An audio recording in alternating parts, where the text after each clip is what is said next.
So I'm Chris Wing, and I work at New York University. I teach a course there on proliferation and non-proliferation, and I'm a fellow at something called the Center on International Cooperation, which is a research and policy center.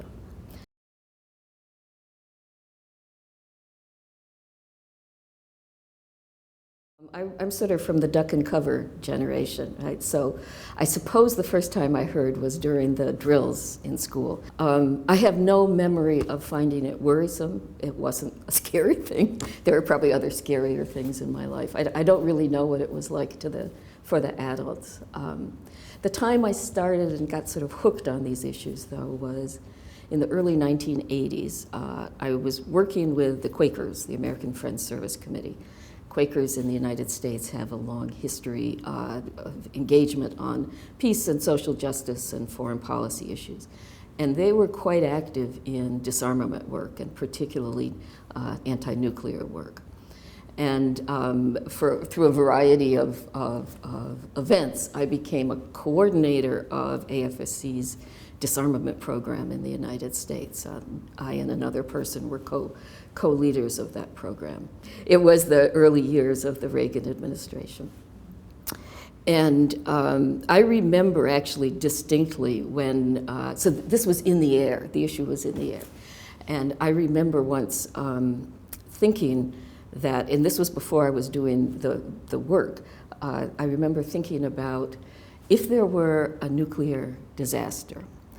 Here I was in Philadelphia, and if I were in one place and my child were in the other, there's no way I would get from where I was to where he was, because we all kind of knew where the bombs would go, and they were all going to go, the New York metropolitan area, the Philadelphia metropolitan area, the big cities. There aren't enough big cities to target, so everything was targeted in the United States and in Soviet Union, for that matter. So that was when I would say that I started, in that period, was when I started to get kind of gripped by the issue.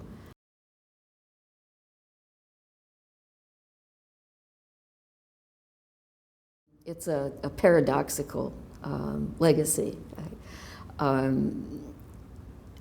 It was a period in the early 1980s when the U.S. administration was saying quite bellicose things about particularly the Soviet Union. But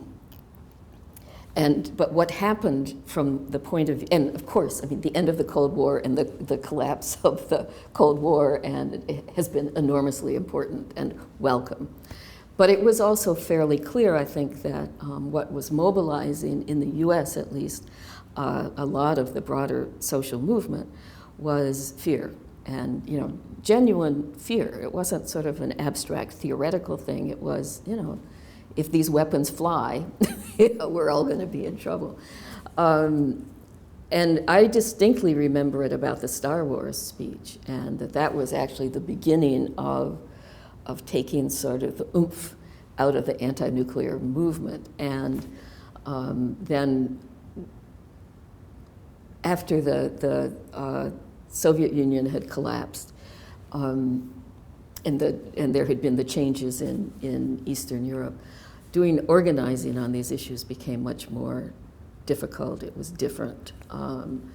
It wasn't the same imminent threat. People didn't experience it as the same imminent threat. And I remember talking with people who, not necessarily who were doing movement work, but who were either academics or in some other parts of the nonprofit world, whose view was basically, okay, we got that taken care of, now we can focus on something else. And there was that period in the early 1990s in the US when it seemed that everything was going well, right? You had changes going on in the Middle East. You had the end of apartheid. You had the taking off of, we pulled back tactical nuclear weapons from parts of the world.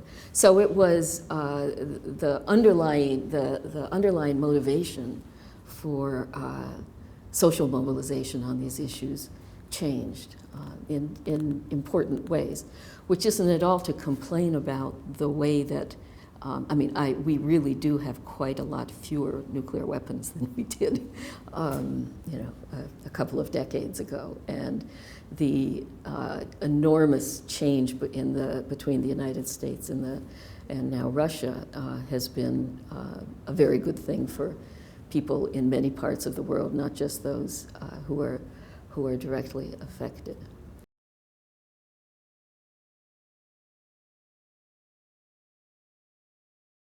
There's actually quite a lot of social attention to the testing question, not in the way that I understand it was in the up to the partial test ban treaty. It wasn't we weren't sending our baby's teeth to our Congress people, but it was. I think it was an issue that was actionable in a way. That was direct. In the nuclear weapons freeze campaign had definitely a set of fairly close objectives. I mean, it wasn't sort of calling for absolute nuclear abolition right now. But it still was a set of policy proposals, and it was sort of a stop now. It was working through Congress. And through local organizing, although actually, of course, one of the brilliant things about the freeze, I wasn't a freeze person, actually, I had some reservations, but one of the brilliant things was they got city councils to pass resolutions, so it would be like saying my town of Dobbs Ferry is a nuclear weapon-free zone, and that was sort of a way that people were engaged. But the testing question in particular, partly because it was an issue taking place at the international level anyway.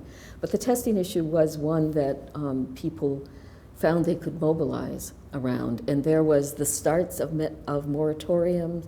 I can't remember the details now, but there were times when we were putting pressure on the U.S. side to sustain a moratorium. There was a lot of that kind of, to some extent, unilateral action by governments being used to test the interest of others. So it was that put the question there in a way that was politically accessible.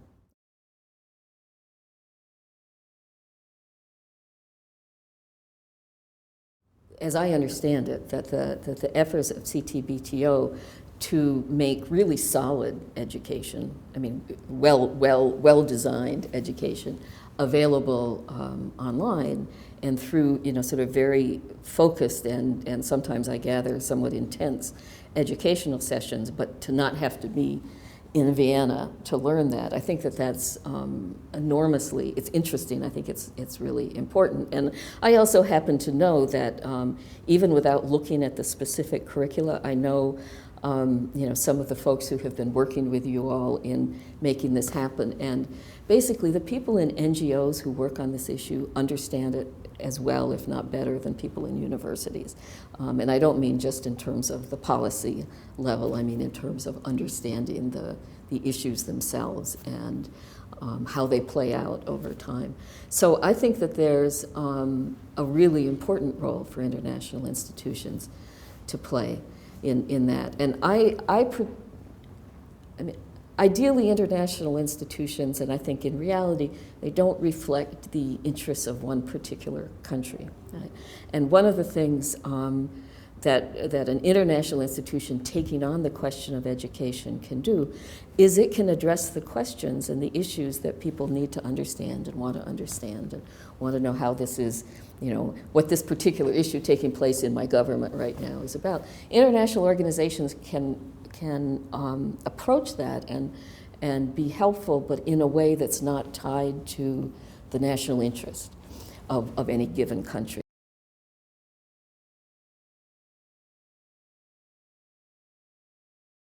Well, it's important because vertical proliferation and horizontal proliferation are both problems. I mean, it's testing, it's nuclear testing that allows states to continue to advance qualitatively, technically, in terms of their existing arsenals. And it's testing, not in every case, but testing is if a country does not have any nuclear weapons capability, and is wanting to pursue that. And ability to test is an important part of that.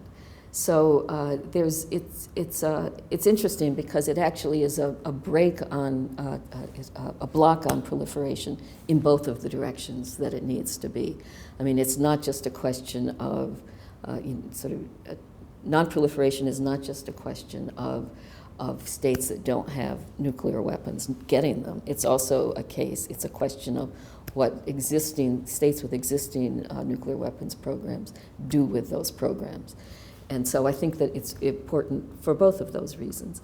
And then that's how it's directly important. I think it's also just important in terms of constructing a world in which nuclear weapons are increasingly less relevant, are understood as being not at the forefront and the center of a state's security interests and security policies.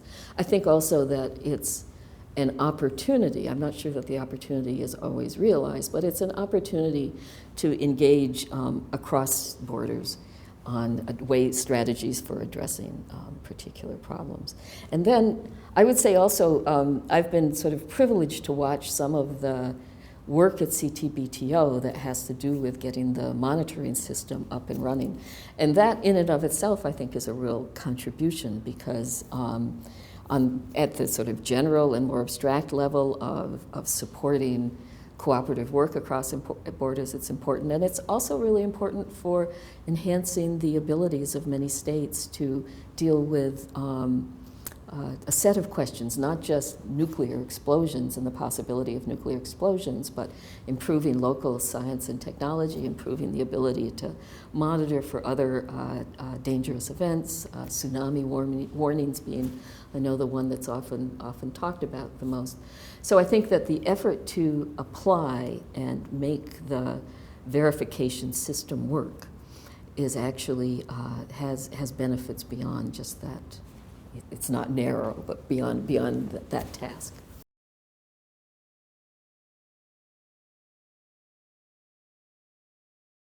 My own feeling is that if it's signed and accepted and ratified and becomes sort of part of normal international operations, that then a state that decides to proliferate either vertically or horizontally is facing yet another hurdle.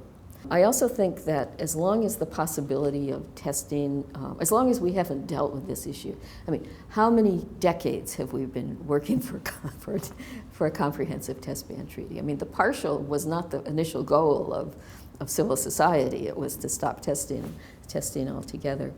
It becomes a roadblock to other things when it's not even, there's no intrinsic reason why it should be a roadblock.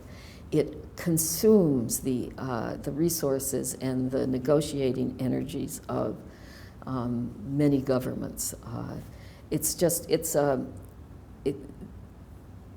if it were ratified and if it were in place, then it becomes a part of a broader story of, figuring out a way to deal with these weapons that we have all had in our lives for the last 50 or 60 years.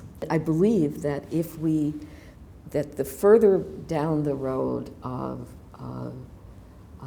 eliminating the role of nuclear weapons in the foreign policies of states, the further down the road we get, the safer we are. Ideally we get to not the end of that road, but ideally at some point we get to a point where the weapons have been in fact eliminated and taken off alert and so on. And so testing is part of that. It's one of the steps.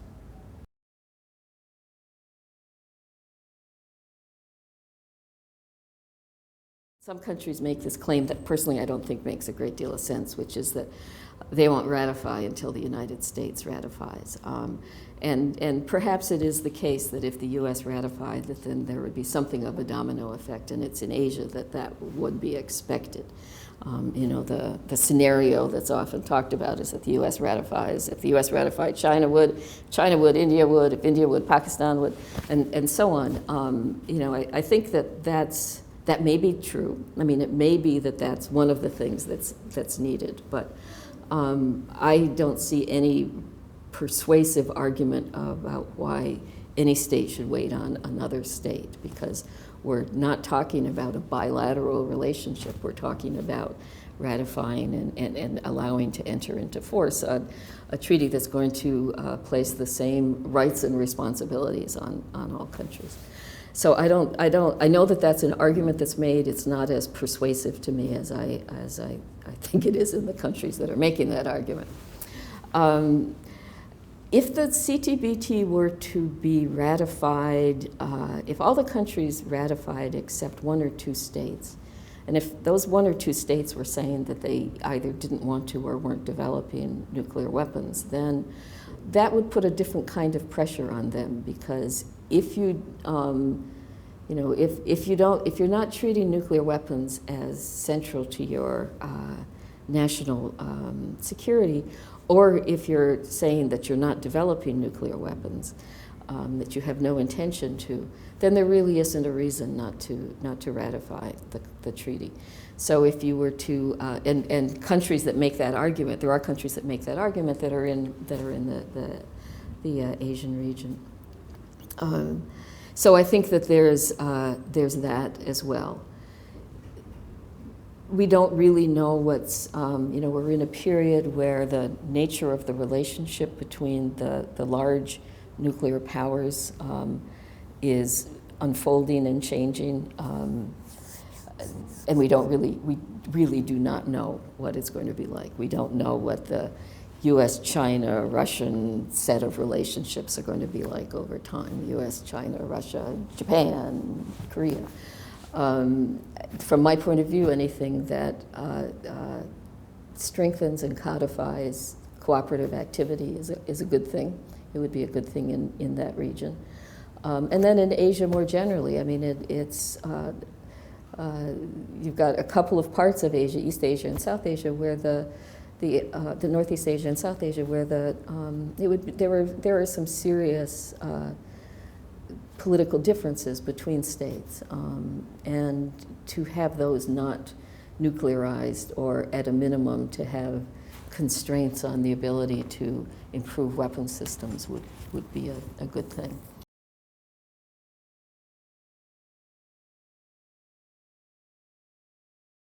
I would say I don't actually have, I'm neither really. I'm neither optimistic or pessimistic if we're talking about the issues as a whole. I do think that generally, certainly in my own country, and I think in many other countries, that there's not a lot of popular support for nuclear weapons. And people are often stunned to learn how many there still are in the world. If you were to sort of, I believe that polls, at least in the US, I mean, people think testing to stop testing would be a good idea. I think actually the fate of all of this, I think it's a much harder call when the issue is only in the hands of diplomats and national governments. And that's in no way to be critical of diplomats and national governments, but